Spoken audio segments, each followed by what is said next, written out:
Hello दोस्तों, स्वागत है आपका हमारे यूट्यूब चैनल मरीन वर्ल्ड में। दोस्तों, आज की इस वीडियो में मैं आप लोगों को बताऊंगा घर बनवाने के लिए लोन कैसे लें और इससे जुड़ी सारी जानकारी मैं आप लोगों को इस वीडियो में दूंगा। दोस्तों, वीडियो में आगे बढ़ने से पहले मैं आपसे रिक्वेस्ट करना चाहूँगा कि अगर आपने अभी तक इस चैनल को सब्सक्राइब नहीं किया है तो इसे ज़रूर सब्सक्राइब कर लीजिएगा और अगर ये वीडियो अच्छा लगे तो इसे शेयर ज़रूर कीजिएगा। तो चलिए दोस्तों, इस वीडियो को स्टार्ट करते हैं। दोस्तों, हर किसी का सपना होता है कि उसका एक प्यारा सा खूबसूरत सा घर हो। पहले ज़माने में यह होता था कि लोग रिटायर होने के बाद अपने पूरे जीवन की कमाई से सबसे पहले एक घर खरीदा करते थे, लेकिन अब तस्वीर बदल गई है। अब नौकरी या काम धंधा लगने के साथ ही युवा अपना एक घर बनाने का सपना देखने लगते हैं। और दोस्तों, कहने की ज़रूरत नहीं है कि उनके इस सपने को पूरा करने में मददगार साबित हो रहा है घर बनाने के लिए लोन, यानी कि होम लोन। दोस्तों, घर बनाने के लिए लिया जाने वाला लोन ही होम लोन कहलाता है। अलग अलग बैंकों और फिनेंशियल इंस्टीट्यूशंस के द्वारा अलग अलग ब्याज दरों पर होम लोन मुहैया कराई जाती है और कई बैंकों की ओर से ब्याज दरों में छूट का भी प्रावधान किया गया है। दोस्तों, ज़्यादातर बैंक मामूली सी प्रोसेसिंग फ़ीस काट के आराम से ग्राहकों को होम लोन दे देते हैं, वह भी बहुत ही कम समय में। दोस्तों, क्या आप जानते हैं कि आप घर के लिए लोन किस तरह से ले सकते हैं, इसकी प्रक्रिया क्या है, या घर बनाने के लिए लोन कैसे लें?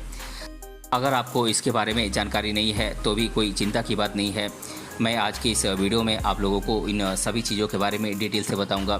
तो आइए पहले हम जान लेते हैं कि होम लोन आप कैसे ले सकते हैं। दोस्तों, आमतौर पर आप घर या फ्लैट खरीदने या प्लॉट खरीदने या उस पर कंस्ट्रक्शन कराने या घर का रिनोवेशन कराने के लिए होम लोन ले सकते हैं। कई बार होम लोन मकान को बढ़ाने या उसकी मरम्मत या रिपेयर कराने के लिए भी लिया जाता है। ज़्यादातर लोग इन दिनों फ्लैट खरीदने के लिए ही लोन ले रहे हैं। कई बैंकों ने अपने परिसर में रिटेल होम लोन काउंटर भी खोल रखे हैं और अपने ग्राहकों को टॉप अप लोन की सुविधा भी मुहैया करा रहे हैं। और कहना नहीं होगा कि ग्राहक भी अब बैंकों की ओर से मिलने वाले इस सुविधा का खूब लाभ उठा रहे हैं। दोस्तों, यदि आपने घर बनवाने के लिए लोन के लिए अप्लाई कर दिया है तो आप यह लोन 30 मिनट से लेकर 3 दिन के भीतर पा सकते हैं। यह बैंक के साथ आपके संबंधों पर भी निर्भर करता है। अगर आपके अकाउंट पर प्री अप्रूव्ड लोन का ऑफ़र है तो इसके बाद सारी प्रक्रिया बहुत आसान हो जाती है। दोस्तों, आपको बता दें कि आपको प्रॉपर्टी वैल्यू का 80 से 90% तक घर बनवाने के लिए होम लोन मिल जाता है। प्रॉपर्टी की वैल्यू बैंक की ओर से नामित व्यक्ति आकर निकालते हैं। इस तरह से यह साफ है कि किसी भी मकान या फ्लैट की कीमत का 10 से लेकर 20% तक डाउन पेमेंट करना पड़ता है। यह आपका अपना योगदान होता है। आपको बता दें कि इसी राशि में रजिस्ट्रेशन, ट्रांसफ़र और स्टाम्प ड्यूटी जैसे चार्ज भी शामिल होते हैं। दोस्तों, आपकी होम लोन लेने की क्षमता उसे चुकाने की कैपेसिटी पर निर्भर करती है। यह आपकी मंथली इनकम, खर्च और परिजनों की कमाई, संपत्ति, देनदारी, आय में स्थिरता जैसी बातों पर निर्भर करती है। बैंक सबसे पहले देखते हैं कि आप लोन चुका सकेंगे या नहीं। वह देखते हैं कि हर महीने आपके हाथ में कितनी रकम आती है। हर माह में जितनी रकम आएगी आपके होम लोन की राशि उतनी ही बढ़ती चली जाएगी। आमतौर पर बैंक ये देखता है कि आप अपनी मंथली इनकम का 50% होम लोन की किस्त के रूप में दे पाएंगे या नहीं। होम लोन लेने की अवधि और ब्याज दर पर भी लोन अमाउंट निर्भर करता है। इसके लिए बैंक होम लोन के लिए उम्र की ऊपरी सीमा भी फिक्स करके चलते हैं। दोस्तों, कई बैंकें केवल एप्लीकेंट की आय का ही आकलन नहीं करते हैं, बल्कि आपको यह भी बता दें कि होम लोन देने वाले कई बैंक या संस्थान लाइफ इंश्योरेंस पॉलिसी, शेयर्स के कागजात, एनएससी, म्यूचुअल फंड और बैंक डिपॉजिट या दूसरे इन्वेस्टमेंट के कागजात भी गिरवी के तौर पर मांगते हैं। दोस्तों, होम लोन लेने के लिए एप्लीकेशन फॉर्म में ही साथ में ही लगाए जाने वाले डॉक्यूमेंट्स की सूची भी होती है, यानी कि अन्य किसी भी लोन की तरह ही आपको होम लोन के लिए भी कुछ डॉक्यूमेंट्स अनिवार्य रूप से दिखाने पड़ते हैं। इनके आधार पर ही आपका होम लोन पास होता है।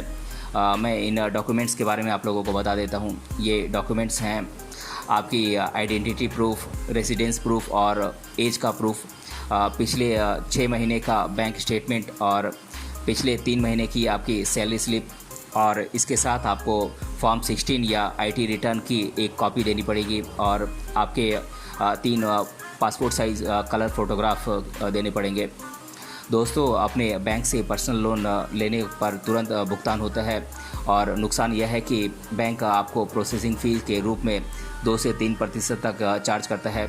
हालांकि अगर आप बड़ी अमाउंट में का लोन लेते हैं तो बैंक इस प्रोसेसिंग फ़ी को माफ़ कर देते हैं। इसके अलावा आपको EMI पर GST भी चुकाना पड़ता है। समय से पहले अगर आप लोन चुकाना चाहते हैं तो आपको 2 से 3% तक का चार्ज अलग से पड़ता है। दोस्तों जब एक बार आपका होम लोन अप्रूव हो जाता है, इसके बाद आपको बैंक एक सेक्शन लेटर यानी कि लोन अप्रूवल सर्टिफिकेट भी देते हैं।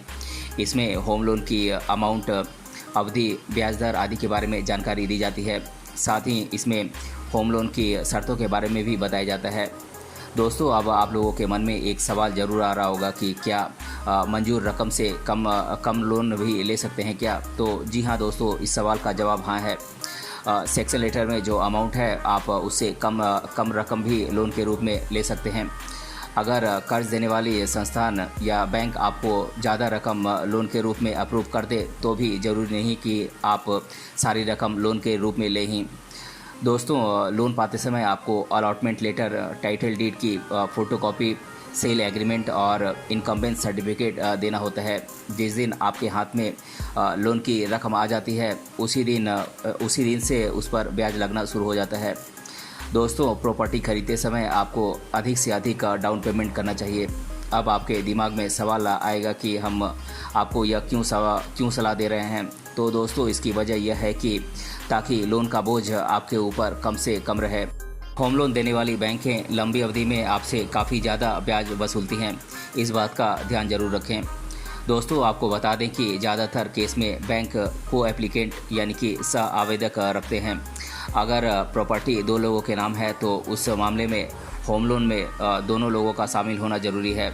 अगर आप प्रॉपर्टी के मालिक हैं तो आपके परिवार का कोई भी व्यक्ति को एप्लीकेंट या सह आवेदक हो सकता है। ऐसा बैंक सुरक्षा के मद्देनज़र भी करते हैं। दोस्तों होम लोन पूरा होने के बाद एक अटॉर्नी लेटर हासिल करना होता है। बैंक आपको यह सर्टिफिकेट देता है। अगर अकाउंट होल्डर की मृत्यु हो जाए तो ऐसी स्थिति में लीगल नॉमिनी की ओर से एक रिक्वेस्ट लेटर दिया जाता है और बैंक के द्वारा प्रॉपर्टी डॉक्यूमेंट्स उसे हैंडओवर कर दिए जाते हैं। दोस्तों विभिन्न बैंकें अलग अलग दरों पर कस्टमर्स को होम लोन उपलब्ध कराते हैं और ज़्यादातर सरकारी बैंकों की ब्याज दर कम ही रहती है। कई बार यह लोन की राशि और रीपेमेंट की पीरियड पर भी निर्भर करता है। उदाहरण के तौर पर अगर लोन 30 वर्ष के लिए लिया गया है तो उस पर ब्याज दर 10 वर्ष की समय अवधि के मुकाबले कम पड़ेगी।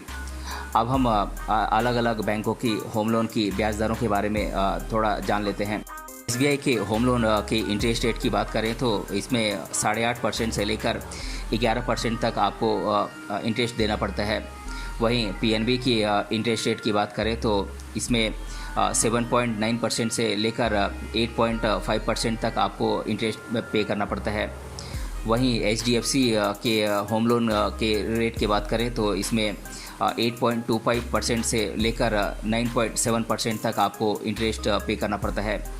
वहीं कैनरा बैंक की होम लोन की ब्याज दर के बारे में बात करें तो यहाँ पर लगभग 8 से 8.25% तक आपको इंटरेस्ट रेट पे करना पड़ता है। ICICI बैंक की होम लोन के इंटरेस्ट की बात करें तो यहाँ पर 8.65% से लेकर 9.25% तक आपको इंटरेस्ट पे करना पड़ता है।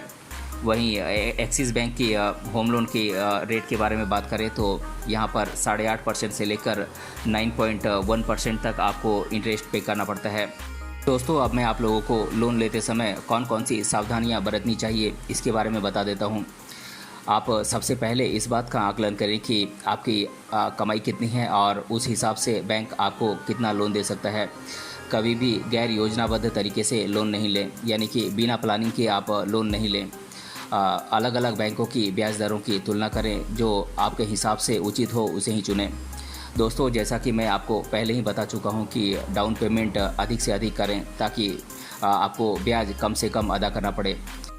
दोस्तों कुछ लोगों के मन में ये सवाल आता है कि क्या होम लोन पर इंश्योरेंस कवर लेना ज़रूरी है?